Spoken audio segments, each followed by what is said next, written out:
का तमाम ये कंबोज लाल है, जैसा ही रंगो रूप है पैसा ही माल है। नमस्कार, मनी 9 के खास कार्यक्रम मनी सेंट्रल में आप सभी का स्वागत है। मैं हूं विपुल सिंह। हर रोज की तरह आज भी हम उन खबरों को तलाशने की कोशिश करेंगे, उनका विश्लेषण करने की कोशिश करेंगे जिनका असर देश की अर्थव्यवस्था पर होता है, आपकी जेब पर होता है। और उन खबरों का विश्लेषण करने के लिए हर रोज की तरह हमारे साथ मनी 9 के संपादक अंशुमान तिवारी जी हमारे साथ जुड़ चुके हैं। अंशुमान सर, बहुत बहुत स्वागत है आपका। तो कार्यक्रम का आगाज करते हैं और सबसे पहले अपने दर्शकों को ये बता देते हैं कि हम आज के कार्यक्रम में क्या कुछ बताने वाले हैं, क्या कुछ दिखाने वाले हैं। नजर डालते हैं ऑन दर्शकों के ऊपर। इन्फ्लेशन के आंकड़े आए और महंगाई दर कम होती हुई दिखाई दे रही। क्या वाकई महंगाई घटी भी है या नहीं, क्या कुछ है महंगाई के अंदर का पूरा गणित समझेंगे अंशुमान सर से विस्तार पूर्वक। पेटीएम को मिली है बड़ी सजा, कौन सी सजा मिली है और इसका असर पेटीएम के ऊपर किस तरीके से पड़ेगा आने वाले दिनों में, इस पर भी हम आज विश्लेषण करेंगे। साथ ही साथ कितना टैक्स चुका रही हैं बीमा कंपनियों को लेकर के खास रिपोर्ट है और उस पर भी होगी डिटेल में चर्चा। वाडिया ने गो फर्स्ट उड़ाने की उम्मीद छोड़ी, क्या है पूरी खबर जानेंगे विस्तार से। पीएम आवास में भ्रष्टाचार के मकान, किस तरह की खबर है ये भी हम करेंगे डिटेल में चर्चा। और मानसून सीजन में सामान्य से कम बरसात देखने को मिली है, इसको लेकर के भी हम बातचीत करेंगे। और साथ ही साथ क्या हो गया है आईटी नौकरियों को, आईटी कंपनियों के जिस तरीके से आंकड़े निकल करके सामने आए हैं, क्या अब रणनीति होनी चाहिए और जिस तरीके से नौकरियां जा रही हैं वहां पर क्या कुछ आंकड़े कह रहे हैं, ये भी होगी विस्तारपूर्वक चर्चा। मानसून सीजन में सामान्य से कम बरसात के बाद अब पोस्ट मानसून सीजन में भी बरसात की कमी का सिलसिला बना हुआ है। पोस्ट मानसून सीजन में अब तक यानी कि 1 से 12 अक्टूबर तक देश भर में औसत के मुकाबले 9% कम बरसात हुई है। मौसम विभाग के मुताबिक इस दौरान देश भर में सिर्फ 36 मिलीमीटर बारिश दर्ज की गई है, जबकि सामान्य तौर पर 39.3 मिलीलीटर बरसात होती है। मध्य और दक्षिण भारत में बरसात में सबसे ज़्यादा कमी दर्ज की गई है। बरसात की कमी की वजह से रबी की खेती प्रभावित होने की आशंकाएं अब जताई जा रही हैं। सर, क्या अब ये मान के चलें कि ये जो पूरा आंकड़े दिखाई दे रहे हैं, ये मान के चलें कि एल नीनो अब पूरी ताकत के साथ एक्टिव हो चुका है, उसी का असर देखने को मिल रहा है? विपुल, पोस्ट मानसून रेन के जो आंकड़े आए हैं वो ये बता रहे हैं कि जो स्थिति हमने मानसून के विदा होते समय देखी थी, यानी अगस्त के बाद से देखी थी, वो परिस्थिति लगभग बनती दिखाई दे रही है। अगस्त के महीने से ही एल नीनो की सक्रियता दिखाई दी थी। जुलाई में अतिवृष्टि के बाद हमने अगस्त के महीने में सूखा देखा था, ऐतिहासिक रूप से डिफिशिएंट रेन देखी थी। सितंबर में थोड़ी रिकवरी दिखाई दी कुछ पॉकेट्स पे, लेकिन बाकी जगह नहीं थी। और अंततः ये जो मानसून खत्म हुआ, ये 2018 के बाद 5 साल में सबसे कम बरसात वाला मानसून था। हालांकि मौसम विभाग की परिभाषाओं में सामान्य था, पर देश की तमाम हिस्सों के लिए असामान्य मानसून था। अब यहां से जो आंकड़े मिलते हैं वो ये दिख रहे हैं कि एल नीनो के असर के कारण जो वातावरण में तापमान में बढ़ोतरी हो रही है और उससे अब नमी की चुनौती बढ़ती दिख रही है। कल भी परसों भी हमने अपने कार्यक्रम में बताया था कि दक्षिण भारत के हिस्सों में रिजर्वायर में पानी भी कम है, वहां पोस्ट मानसून रेन भी कम है और इसलिए वहां जो रबी की बुवाई के को लेकर चुनौतियां हैं वो आने वाले समय में बढ़ेंगी। भारत के लिए चुनौती है कि खरीफ की फसल तो वैसे ही मानसून में उलझ गई है, लेकिन रबी की फसल जो सबसे महत्वपूर्ण फसल है महंगाई को नियंत्रित करने के लिए गेहूं की, उस पर एल नीनो का साया है। और जो मौसम विभाग के आकलन है और दुनिया के पर्यावरण के आकलन है, उस हिसाब से मानसून का एल नीनो का जो पीक सीजन है, सबसे बड़ा असर है, वो नवंबर से लेकर फरवरी तक रह सकता है। और यही वो समय है जब भारत में रबी की फसल की बुवाई और हार्वेस्ट आती है। इधर सितंबर के दौरान कई दाल और चीनी की कीमतें बढ़ने के बावजूद आंकड़ों में महंगाई दर में गिरावट दर्ज की गई है। सितंबर के दौरान रिटेल महंगाई दर 5.02% दर्ज की गई है, जो कि 3 महीने का निचला स्तर है। इससे पहले अगस्त में रिटेल महंगाई दर 6.83% और जुलाई में 7.44% थी। सितंबर के दौरान सिर्फ दाल और चीनी की महंगाई में बढ़ोतरी नहीं हुई है, बल्कि मसाले और अनाज की महंगाई भी ऊपरी स्तरों पर बनी हुई है। लेकिन इसके बावजूद रिटेल महंगाई दर में गिरावट देखने को मिल रही है। सर, रिटेल महंगाई के भीतर के आंकड़े क्या कह रहे हैं? क्योंकि आंकड़े घटते हुए दिखाई दे रहे हैं लेकिन लोग परेशान दिखाई दे रहे हैं। रिटेल महंगाई के आंकड़ों को और थोड़ा करीब से खोलकर पढ़ने की जरूरत है विपुल, क्योंकि रिटेल महंगाई के आंकड़े में यह संभावना थी कि सब्जियों की और फलों की कीमतों में कमी के बाद इस महीने महंगाई का जो आंकड़ा आएगा उसमें कमी आएगी। लेकिन भीतर से देखें तो इसमें बड़ा अपसाइड रिस्क अभी भी बना हुआ है, खासतौर से खाद्य महंगाई को लेकर। अगर आप रिजर्व बैंक गवर्नर की ताजी टिप्पणी देखें या जो मौद्रिक पॉलिसी की समीक्षा के दौरान जो बातें कही गई थी उन्हें देखें तो वो भी इस बात से मेल खाती है। हम आपको अंदर के कुछ आंकड़े बताते हैं। अनाजों की महंगाई लगभग 9 से 10% के आसपास है अब पूरे भारत में, अगर आप ग्रामीण और शहरी इलाकों को एक साथ संयुक्त रूप से देखें। ग्रामीण इलाकों में जहां सबसे ज्यादा अनाज का उत्पादन होता है वहां अनाजों की महंगाई 12% के आसपास, 11 से 11.5% के आसपास है, दहाई के अंक में बनी हुई सीरियल्स और उसके सीरियल्स के प्रोडक्ट्स की शायद अगर आप कंबाइंड इन्फ्लेशन देखें तो 11% के आसपास है। शहरों में ये लगभग 10% है। इसके अलावा अगर आप एग्स देखें, मिल्क प्रोडक्ट देखें, फ्रूट्स देखें और पल्सेस देखें, पल्सेस की महंगाई 16% से ऊपर बनी हुई है। स्पाइसेस की महंगाई 23% से ऊपर महंगाई दर दिख रही है। और अगर आप बाकी उत्पादों में देखें तो शिक्षा और सर्विसेज की महंगाई भी 8 से 9% से ऊपर बनी हुई है। तो सामान्य खपत की जितनी भी चीजें, खाद्य और सेवाएं, उन सब में महंगाई की दर रिजर्व बैंक के सहनीय स्तर 5% से 3-6% ऊपर है। और इसलिए ऐसा लगता है कि खरीफ के उत्पादन के आंकड़े आने के बाद या पता चलने के बाद अनाज की कीमतों की परिस्थिति के आधार पर यह महंगाई की कमी बिल्कुल अस्थायी ही है, स्थायी नहीं होगी, क्योंकि इसमें तेजी से आगे बढ़ोतरी दिखाई देगी और अपसाइड रिस्क बना रहेगा हमेशा महंगाई में अभी दिखता है। और ये लड़ाई अभी थोड़ी लंबी चलेगी। तो सर, इसका मतलब ये मान के चलें कि महंगाई में ये जो कमी है वो अस्थायी तौर पर नहीं आ रही है, ये आंकड़े आने वाले दिनों में बदलते हुए दिखाई देंगे? हाँ, 3 बड़े फैक्टर दिखेंगे आने वाले समय में। पहली चीज तो ये कि अनाज की कीमतों को लेकर हमने गेहूं की कीमतों में लगातार रिकॉर्ड तेजी देखी है बाजार में। चावल की कीमतें भी ऊंची हैं, पिछले 6 महीने से बढ़ रही हैं और खरीफ की फसल के आउटपुट के आंकड़े आने बात स्पष्ट होगी। दालों की महंगाई हमने पहले से ही बताई, दहाई के अंक में बनी हुई है। ये 3 ऐसे कारक हैं जिनमें सरकार का कोई सीधा इंटरवेंशन नहीं है और इसलिए ये महंगाई, खाद्य महंगाई की बास्केट को महंगा करती रहेगी। दूसरा एक बड़ा इंपैक्ट जो भी नहीं आया है वो कच्चे तेल की कीमतों में बढ़ोतरी का है। परोक्ष या प्रत्यक्ष रूप से कहीं ना कहीं महंगाई को बढ़ाने में उसका भी महत्वपूर्ण योगदान होगा। तो महंगाई को लेकर ना तो रिजर्व बैंक और ना सरकार अभी रिलैक्स हो सकती है ऐसी स्थिति में, जबकि 5 से 6% की ट्रेजेक्ट्री लगातार बनी रहेगी। सर, अगर स्टेट वाइज देखें, ग्रामीण इलाकों को देखें, शहरी इलाकों को देखें, तो वहाँ पर महंगाई के आंकड़े क्या कुछ कह रहे हैं? वहाँ पे अंदर से क्या तस्वीरें निकल के आ रही हैं?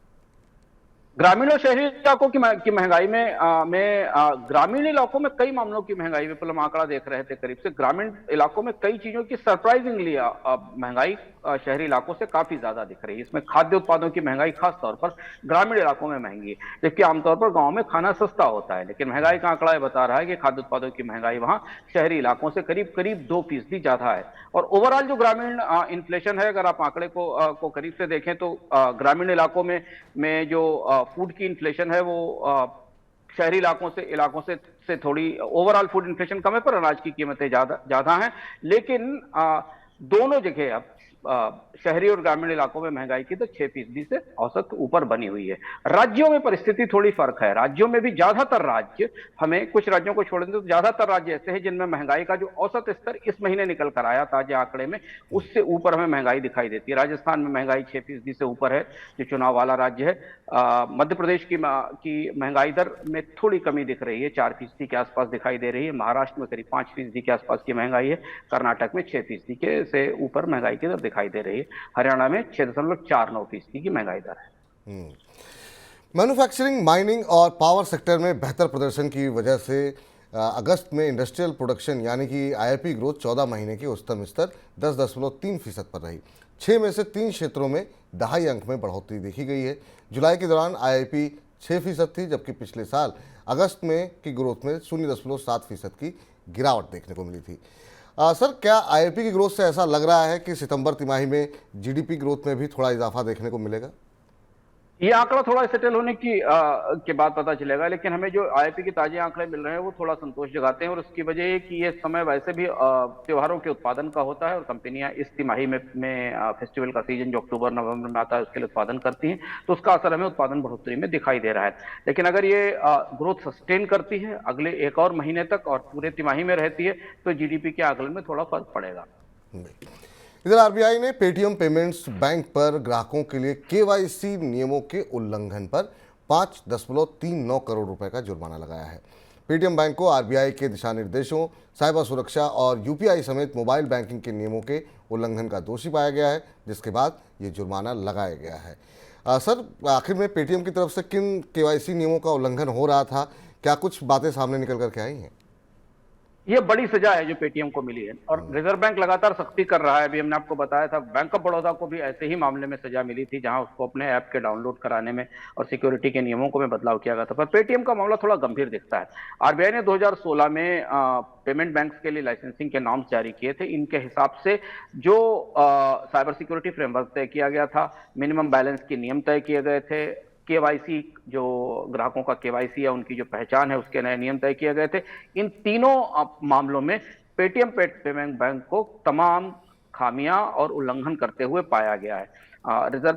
इसके साथ एक स्पेशल स्क्रूटनी भी की गई, ऐसा पता चला है आरबीआई के बयान से, जो केवाईसी और एंटी मनी लॉन्ड्रिंग एक्टिविटीज को लेकर भी थी, जहां भी पूरा सिस्टम ऑडिट किया गया पेटीएम में और जबरदस्त खामियां पाई गई। इसलिए 5.39 करोड़ रुपए का जुर्माना लगाया गया। ये बड़ी बड़ी कार्यवाही है और इससे लगता है कि पेटीएम के पेमेंट बैंक के सिस्टम में कहीं ना कहीं कुछ बड़ी गलतियां और खामियां हो रही हैं। जी, लेकिन पेटीएम के लिहाज से अगर देखा जाए और ग्राहकों के लिहाज से देखा जाए, सर, ये जो मामला पूरा सामने आया उसके बाद क्या लोग भरोसा करेंगे? क्या यूजर्स के लिए वाकई में पेटीएम अभी सुरक्षित दिखाई दे रहा है?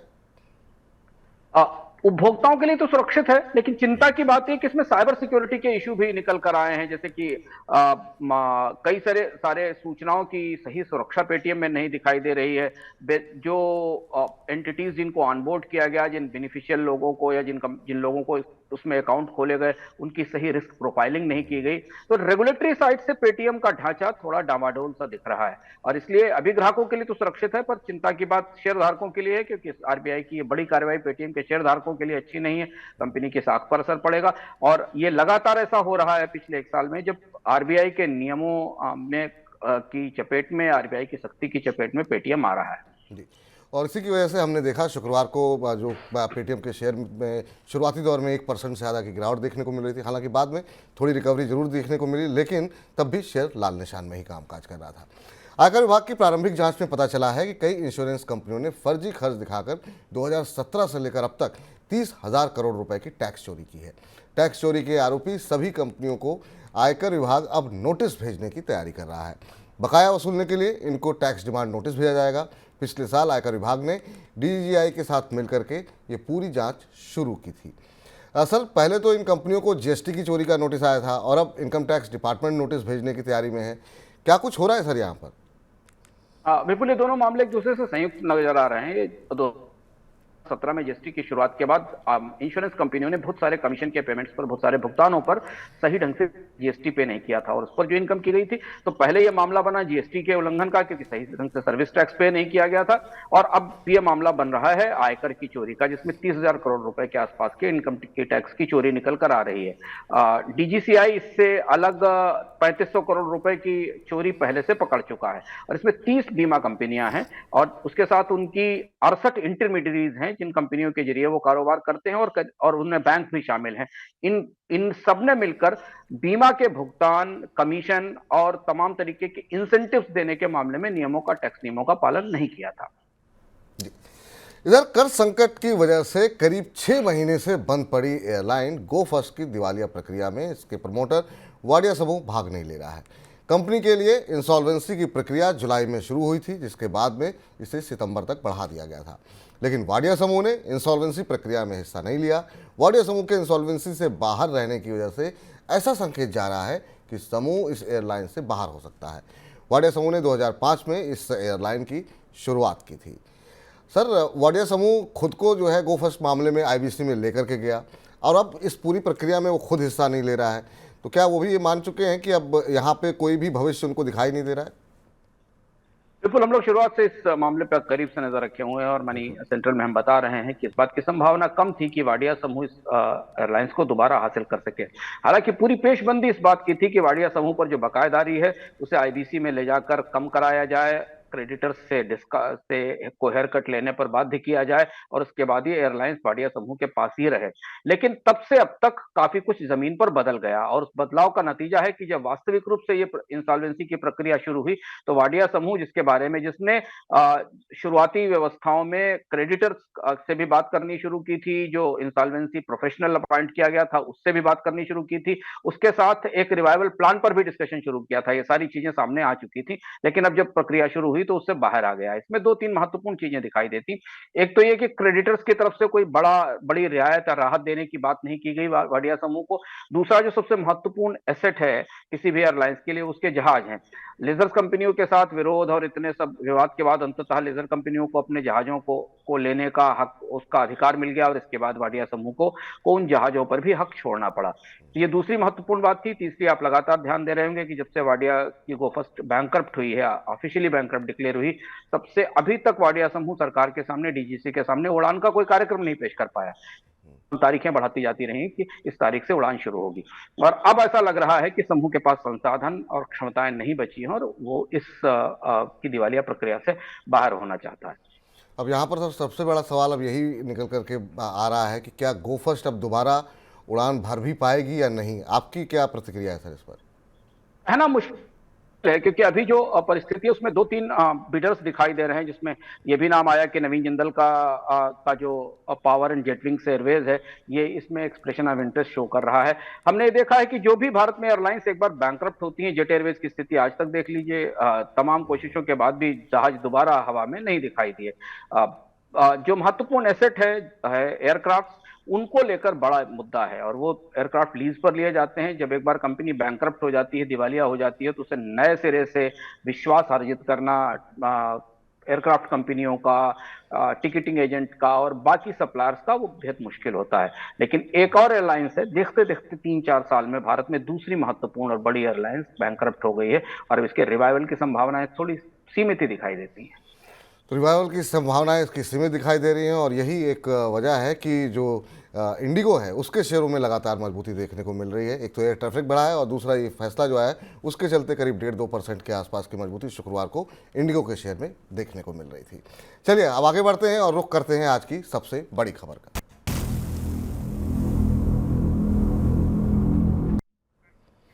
प्रधानमंत्री आवास योजना की नेशनल लेवल मॉनिटरिंग में कई धांधलियां पाई गई हैं। कुछ राज्यों में पैसा मंजूर करने के लिए रिश्वत मांगे जाने की शिकायत है, तो कुछ राज्यों में मंजूर हुए पैसे से कट मनी मांगने की शिकायत पाई गई है।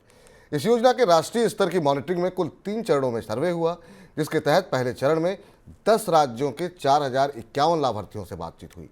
दूसरे चरण में 25 राज्यों के 5281 लाभार्थियों से बात की गई और तीसरे चरण में 24 राज्यों के 5700 लाभार्थियों से बात की गई। लाभार्थियों से बातचीत के आधार पर यह पाया गया कि कई राज्यों में इस योजना में भ्रष्टाचार देखने को मिल रहा है। सरकार सर आपसे जानना चाहेंगे कि अपनी योजनाओं की जांच सरकार क्यों करवा रही है? पहले मनरेगा की जांच हुई और अब हम देख रहे हैं प्रधानमंत्री आवास योजना की हो रही है। क्या कुछ चल रहा है? चुनाव से पहले सरकार के पास इस तरीके की सूचनाएं पहुंच रही हैं कि सरकारी योजनाओं में जो सामान्य रूप से जो भ्रष्टाचार और घपला सरकारी योजनाओं का चरित्र और स्वभाव है वो बढ़ रहा है और सरकारें बदलने से ये नहीं बदलता। और अब स्थितियां करीब से निकल कर आ रही हैं क्योंकि स्पष्ट रूप से अक्सर सरकारी कार्यक्रमों में, सार्वजनिक कार्यक्रमों में भी लोग इस बात की शिकायत करते मिल जाते हैं कि सरकारी स्कीमों में भ्रष्टाचार है, उन्हें पैसे लेकर मकान सुविधाएं दी जा रही हैं, दिख रहा है। प्रधानमंत्री आवास योजना की ये जांच शायद इसलिए कराई जा रही है कि चुनाव के करीब कम से कम ये जाना जा सके कि कहां किस लेवल पर भ्रष्टाचार है। पर सबको पता है कि सरकारी स्कीमों के क्रियान्वयन की परिस्थिति क्या है। केंद्र के स्तर के बाद राज्यों में अलग अलग तरीके से लागू किया जाता है और उन स्कीमों में भ्रष्टाचार की शिकायतें स्पष्ट रूप से सामने आती हैं। जी सर, वैसे किस तरह की गड़बड़ियां पाई गई हैं प्रधानमंत्री आवास योजना को लेकर के? अभी जो सरकार ने जांच की थी, एक एजेंसी है जिस एजेंसी को जांच की जिम्मेदारी दी गई थी, CMI सोशल रिसर्च सेंटर को। इसने सैंपल के आधार पर देश के अलग अलग राज्यों में प्रधानमंत्री आवास योजना के लाभार्थियों की पड़ताल की थी। कुछ प्रमुख राज्य हैं जिसमें बिहार, मध्य प्रदेश और राजस्थान। इन 3 जगहों पर पाया गया है कि 3 वही पुराने तरीके के सरकारी आवास योजनाओं का स्थायी लाभ, एक रेंट सीकिंग करना, यानी किसी को मकान देने के बदले पैसा ले लेना, जबकि उसको मुफ्त मकान दिया जाना है प्रधानमंत्री आवास योजना में, वो पात्र है उसका, और उसे गरीबी उसका मकान मिलना चाहिए, मकान देने से पहले पैसा ले लेना, जो सामान्य प्रक्रिया है। दूसरा ये कि मकान निर्माण में बनाने में कट और कमीशन लेना, जिन एजेंसियों से बनवाया गया उनसे कमीशन लेना। और तीसरा ये कि तरह तरीके की रिश्वतें अलग अलग स्तर से लिया जाना। यही तीन महत्वपूर्ण चीजें हैं जो इन स्कीमों में पाई गई हैं, और इन्हीं तीनों के भ्रष्टाचार के मामले हैं। यह भी सैंपल है, इससे अंदाज हो सकता है होता है कि प्रधानमंत्री आवास योजना में भ्रष्टाचार का दायरा काफी बड़ा और गहरा भी हो सकता है। और पिछले टीसीएस के नतीजों के बाद से हम देख रहे हैं आईटी सेक्टर की कंपनियों में दबाव देखने को मिल रहा है। टीसीएस और इन्फोसिस जैसी दिग्गज कंपनियों के शेयरों में बिकवाली देखने को मिल रही है। हाल ही में आईटी कंपनियों के आए नतीजों के बाद पूरे आईटी सेक्टर को लेकर के अनिश्चितताओं का माहौल बना हुआ है। इस सेक्टर में रोजगार लगातार कम हो रहे हैं, जिस वजह से सेक्टर की ग्रोथ को लेकर के अनिश्चितता बनी हुई है। सर, आपसे जानना चाहेंगे कि अब आईटी सेक्टर में जो गिरावट देखने को मिल रही है, बहुत सारे कंसर्न निकल करके आ रहे हैं, आप इस सेक्टर में गिरावट की बड़ी वजह क्या मानते हैं?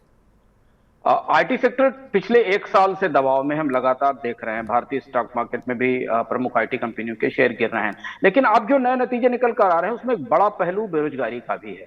और क्योंकि आईटी कंपनियों की सफलता का आधार उनके कर्मचारी होते हैं, और सफलता आगे दिखाई देगी इसको जानने का एक संकेत ये होता है कि कौन कंपनी कितनी हायरिंग करने जा रही है, उसकी हायरिंग की योजनाएं क्या है। इससे ये पता चलता है कि कंपनी अपने भविष्य को लेकर कितनी आशान्वित है। तो एक तो बाजार का सेंटीमेंट मिजाज वैसे भी टूटा हुआ है, अंतर्राष्ट्रीय स्तर पर आईटी सर्विसेज की मांग कम है, पूरी दुनिया में छटनी हो रही है, और दूसरी तरफ भारतीय बाजार में अब नए सिरे से या तो आईटी कंपनियां छटनी कर रही हैं, हायरिंग रोक रही हैं, इसलिए पूरा सेंटीमेंट टूट गया। और पहली बार ऐसा था जो नौकरियों के कारण आईटी सेक्टर में नौकरियों के टूटने का असर शेयर बाजार के मिजाज पर, शेयर बाजार के असर पर दिखाई दिया।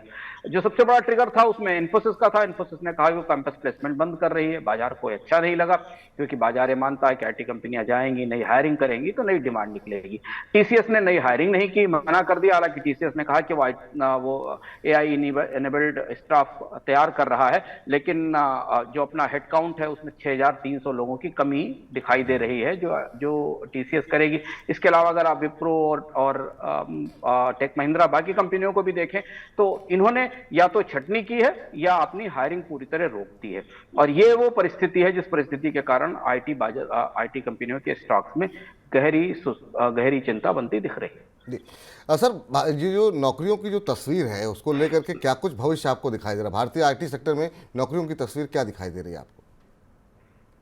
पूरी दुनिया में करीब 2 लाख 2.5 लाख से ऊपर जॉब कट हुए हैं पिछले 2023 के दौरान, अगर आप जनवरी से अभी अक्टूबर तक का समय देखें। और इसमें से एक बड़ी संख्या 20% से 25% नौकरियां भारत में गई हैं। भारत में आईटी सेक्टर की नौकरियों में दोनों तरफ से नौकरियों में छटनी हुई है। स्टार्टअप्स में बड़े पैमाने पर छटनी हुई, लगातार आपको बताते रहे हैं। हर दूसरे तीसरे दिन किसी स्टार्टअप से नौकरियों के निकाले जाने की बात आती है। 23 से 24 हजार एम्प्लॉइज का मोटा आंकड़ा निकल रहा है जो अलग अलग स्टार्टअप से निकाले गए हैं। और दूसरी तरफ जो भारत की प्रमुख दिग्गज आईटी कंपनियां थी उनमें कुछ ने तो छटनी की, कुछ विदेशी कंपनियों ने छटनी भी की, माइक्रोसॉफ्ट वगैरह ने छटनी की, लेकिन कुछ कंपनियां भारत की थी जिन्होंने नई हायरिंग नहीं की है। और ये परिदृश्य बनता तब दिखाई दे रहा है जब आर्टिफिशियल इंटेलिजेंस उद्योग में धीमे धीमे दाखिल हो रहा है, और जो स्पष्ट रूप से इस बात का संकेत है कि सूचना तकनीक का जो अगला चरण आ रहा है वो रोजगार समर्थक या रोजगार बढ़ाने वाला नहीं है। और कंपनियां अपने आप को उस बात के लिए तैयार कर रही हैं। जो मिडिल लेवल के जॉब हैं और जो लोअर लेवल के जॉब्स हैं, जहां पर IT processing facilities artificial intelligence के जरिए कराई जा सकती, वहां नौकरियों में तेज छटनी है। और इसका बड़ा असर भारत के शिक्षा उद्योग पर और शिक्षा पर पड़ेगा, क्योंकि पिछले 10 साल में भारत में हर तीसरा व्यक्ति कहीं ना कहीं आईटी सेक्टर में नौकरी की तैयारी करता दिखाई देता है, हर जगह पढ़ाई करते हुए। और अब ये इस पूरे सेक्टर में रोजगार का परिदृश्य ही बदल रहा है। अभी से 6 महीने बाद, 8 महीने बाद तो इस उद्योग में नौकरियों की संभावना और भी ज्यादा सीमित हो जाएगी, ऐसा लगता है। ये तो बात रही सर आईटी सेक्टर की, लेकिन अगर हम पूरे देश के जॉब मार्केट पे नजर डालें तो वहाँ पर स्थितियाँ कैसी दिखाई दे रही हैं? वहाँ पर कुछ ही सेक्टर में आपको कोई संभावना बेहतर दिखाई दे रही है? बिल्कुल, संगठित नौकरियों में हमने भी कल ही अपने कार्यक्रम में इस बात का जिक्र किया था। एनएसएसओ का सर्वे आया था जिसने बताया था कि जो सैलरीड एम्प्लॉइज हैं उनमें की संख्या में कमी आई है। ईपीएफओ का रोल, अगर आप ईपीएफओ के पेरोल के आंकड़े देखें तो उनमें भी दिखाई देता है कि सैलरीड क्लास की और वेतनभोगी कर्मचारियों की संख्या में कमी आई है। आईटी सेक्टर भारत में अच्छी क्वालिटी के फॉर्मल जॉब का सबसे बड़ा स्रोत था। भारत में फॉर्मल औपचारिक जॉब्स का बाजार बहुत छोटा है, ज्यादातर बाजार इनफॉर्मल नौकरियों का है, और उनमें भी भारत में सबसे बड़ा एम्प्लॉयर आईटी और बीएफएसआई सेक्टर रहा है, फॉर्मल सेक्टर में, जहां से सबसे ज्यादा नौकरियां निकलती हैं। अब जब आईटी, जो कि सबसे ज्यादा तरह तरह के रोजगार देता था, वहां से फॉर्मल जॉब्स की संख्या में कमी आ रही है, और उसकी जगह या तो कॉन्ट्रैक्ट जॉब ले रहे हैं, या फिर नौकरियां पूरी तरह खत्म हो रही हैं। संगठित क्षेत्र की अच्छी और औपचारिक नौकरियों की गहरी कमी आने वाले समय में दिख रही है, और ये भारतीय रोजगार परिदृश्य के लिए बिल्कुल अच्छा संकेत नहीं है, क्योंकि दोनों तरफ से सरकारी नौकरियों में भी, जो संगठित नौकरियां हैं, फॉर्मल नौकरियां हैं, सैलरीड वाली, सिक्योरिटी वाली नौकरियां हैं, उनमें भी कमी आ रही है। तो दोनों ही परिस्थितियों से भारत के रोजगार परिदृश्य में इनफॉर्मल जॉब्स बढ़ने की संभावना है, और फॉर्मल जॉब्स में कमी होगी। जबकि हम पिछले 2-3 साल से सुन रहे थे कि भारतीय अर्थव्यवस्था का फॉर्मलाइजेशन हो रहा है, पर अर्थव्यवस्था का फॉर्मलाइजेशन भले ही हो रहा हो, पर जॉब्स का इनफॉर्मलाइजेशन या जॉब, अनौपचारिक जॉब, नौकरियों की संख्या बहुत तेजी से बढ़ेगी आने वाले कुछ महीनों में। चलिए आगे बढ़ते हैं। और इधर अमेरिका में महंगाई में एक बार फिर से बढ़ोतरी देखी जा रही है। सितंबर के दौरान अमेरिका में रिटेल महंगाई दर बढ़कर के 3.7% तक पहुंच गई है। बाजार 3.6% का अनुमान लगा रहा था। अनुमान से ज़्यादा महंगाई होने की वजह से अमेरिका में ब्याज दरों को लेकर के अनिश्चितता फिर से बढ़ गई है। सर, अमेरिका में महंगाई के आंकड़े, वहाँ पर ब्याज दरों को लेकर के फिलहाल क्या परिदृश्य देखने को मिल रहा है? क्योंकि इसी आशंका के चलते अमेरिका के शेयर बाजार में भी बड़ी गिरावट देखने को मिली, उसके चलते शुक्रवार को भारतीय बाजार भी टूटे। आप कैसे देख रहे हैं ब्याज दरों का परिदृश्य? इस आंकड़े के साथ स्पष्ट हो गया कि कम से कम एक और ब्याज दर में बढ़ोतरी टेबल पर है, उसे हटाया नहीं गया है। फेडरल रिजर्व ये 3.71% का आंकड़ा देखने के बाद जिस बात का संकेत दे रहा था कि ब्याज दरों में एक और बढ़ोतरी की जाएगी, वो होगी, क्योंकि अमेरिका में महंगाई की दर का लक्ष्य 2% है, उसे घटाकर 2% पर लाया जाना है, और अब 3.71% के आसपास है। और ये महंगाई काफी जिद्दी है और काफी स्थिर सी महंगाई दिख रही है। इसलिए शेयर बाजार में, अमेरिका के शेयर बाजार में नरमी देखी, गिरावट देखी, और अब लगभग इस बात की तरफ मुतमईन है दुनिया के बाजार कि अमेरिका में ब्याज दरों में एक और बढ़ोतरी तय है। चलिए कुछ और खबरें भी हैं, फटाफट नजर डालते हैं उन पर झटपट में।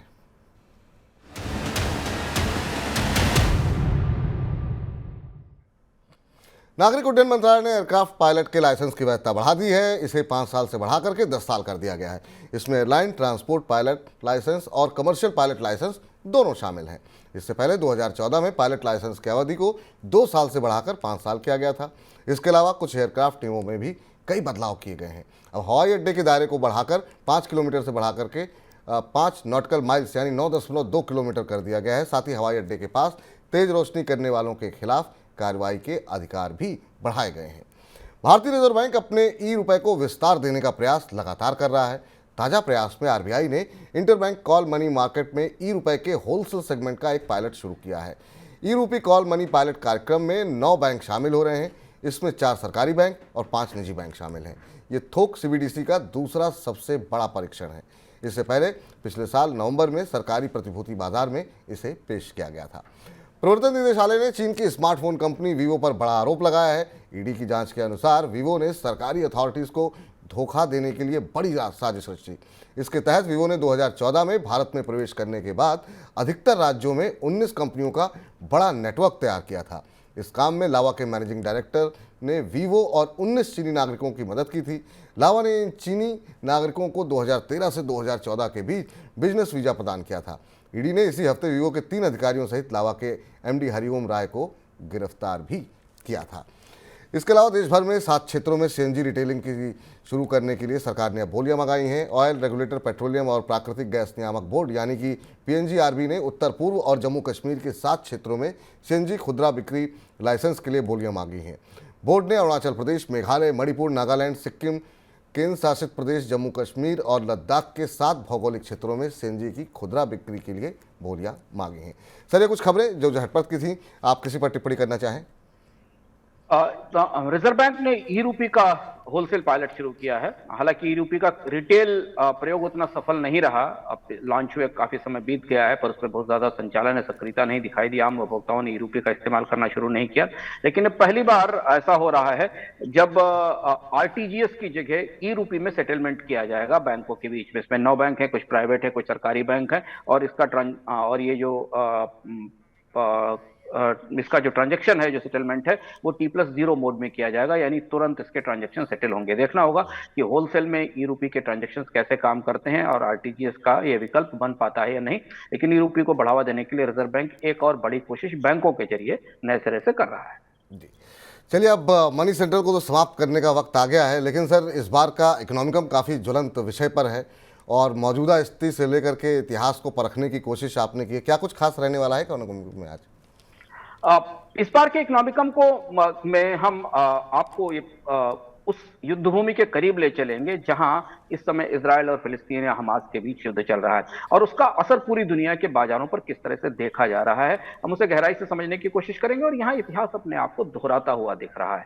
दुनिया में महंगाई को लेकर जो नई आशंकाएं बनती दिख रही थी, उन्हें और मजबूत किया है इसने। क्या हो रहा है वहां पर इजराइल और हमास के युद्ध का, और उससे किस तरह से दुनिया को 1970 का वो दशक याद आ रहा है जब दुनिया में इसी तरीके की महंगाई के 2 लंबे दौर आए थे। विस्तार से हम समझेंगे इस पूरे युद्ध की आर्थिक कूटनीति को और इसके असर को इस बार के इकोनॉमिकम में। तो इस बार का इकोनॉमिकम काफ़ी दिलचस्प है, बिल्कुल आप देखना मत भूलिएगा। और उसके लिए आपको एक काम करना होगा कि मनी9 के ऐप को अवश्य डाउनलोड करना होगा, क्योंकि अभी जो है ये सिर्फ ऐप पर ही उपलब्ध होगा। तो मनी9 के ऐप को डाउनलोड कर लीजिए और आप इस बार के इकोनॉमिकम आपको देखिए, काफ़ी दिलचस्प रहने वाला है। अंशुमान सर, बहुत बहुत शुक्रिया, बहुत बहुत धन्यवाद आपका आज की इस चर्चा में जुड़ने के लिए, तमाम महत्वपूर्ण खबरों का विश्लेषण करने के लिए बहुत बहुत धन्यवाद आपका। चलिए मनी सेंट्रल में वो फिलहाल यहीं पर समाप्त करते हैं, लेकिन आप लगातार मनी9 के साथ बने रहिए। और इस वीकेंड पे बहुत सारे शोज़ जो है अच्छे अच्छे आ रहे हैं और इकोनॉमिकम के बारे में हमने बातचीत की है। गोल्ड सेंट्रल, सोने को लेकर के काफ़ी उतार चढ़ाव चल रहा है, तो इस बार रविवार को आप गोल्ड सेंट्रल देखना मत भूलिएगा और उसके लिए भी आपको मनी9 के ऐप को डाउनलोड करना होगा। फिलहाल मुझे इजाज़त दीजिए, मनी9 के साथ लगातार बने रहिए। नमस्कार।